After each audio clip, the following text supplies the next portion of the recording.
First pan எடுத்துக்கிங்க. அதில் நெய் போட்டு கொஞ்சம் முந்திரி பருப்பு போட்டு வறுத்து எடுத்துக்கலாம். அதே நெய்லேயே ரவையும் வறுத்து எடுத்து வச்சுக்கலாம்.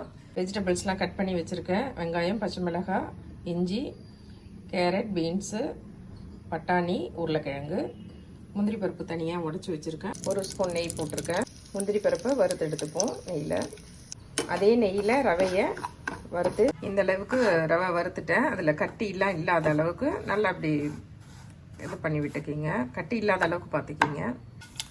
கடுகு வெடிக்குது. இப்போது உளுத்தம்பருப்பு 1 ஸ்பூன், கடலைப்பருப்பு 1 ஸ்பூன் போட்டு நல்லா வறுத்துக்கிங்க. அடுத்தது வெங்காயம், பச்சை மிளகாய், இஞ்சி போடணும். வெங்காயம் நல்லா வறுபட்டுடுச்சு, கண்ணாடி பதத்துக்கு வந்துடுச்சு. இப்போது இருக்கிற காய்கள் எல்லாம் போட்டணும்.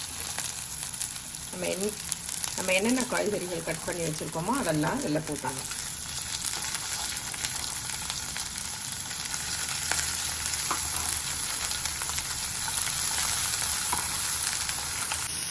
காய் வதங்குறப்பயே சால்ட்டையும் நான் ஆட் பண்ணுறேன்.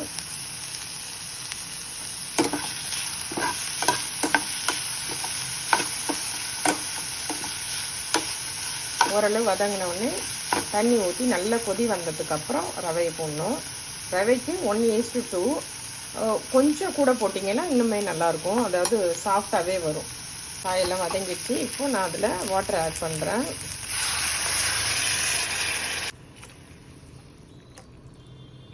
நிறைய பேருக்கு உப்புமானாவே பிடிக்காது. ஆனால் இந்த மாதிரி உப்புமா செஞ்சு நீங்கள் கொடுத்து பாருங்கள், நல்லா சாப்பிடுவாங்க. ரொம்ப டேஸ்டியாக இருக்கும், எம்மியாக இருக்கும்.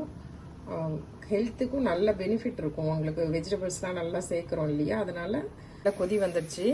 இப்போது நம்ம இதை சிம்மில் வச்சுட்டு ரவையை போட்டு மூடிடணும். ரவை கட்டி இல்லாமல் பார்த்துக்கணும், அது முக்கியம். கொஞ்சம் கொஞ்சமாக இதில் நான் ரவையை ஆட் பண்ணுறேன்.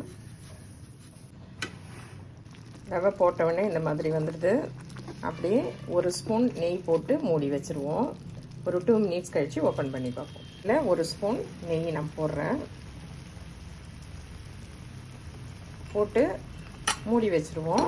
ஒரு 2 மினிட்ஸ் கழித்து ஓப்பன் பண்ணிங்கன்னா சுவையான ரவா உப்புமா ரெடி ஆகிடும்.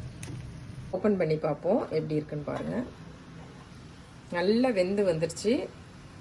கொஞ்சமும் கட்டி இல்லை. கரெக்டான பதம் தான். இதில் 1க்கு 2 பங்கு தண்ணி ஊற்றி அந்த காயெலாம் நீங்கள் வெந்துருச்சா, டேஸ்ட்லாம் எப்படி இருக்குன்னு பார்த்துட்டு அதுக்கப்புறம் ரவையை போடுங்க. அப்போ தான் கரெக்டாக இருக்கும். எல்லாமே நல்லா வந்திருக்கு. ரவா உப்புமா ஹோட்டலில் பண்ணுற மாதிரியே சூப்பராக வந்திருக்கு.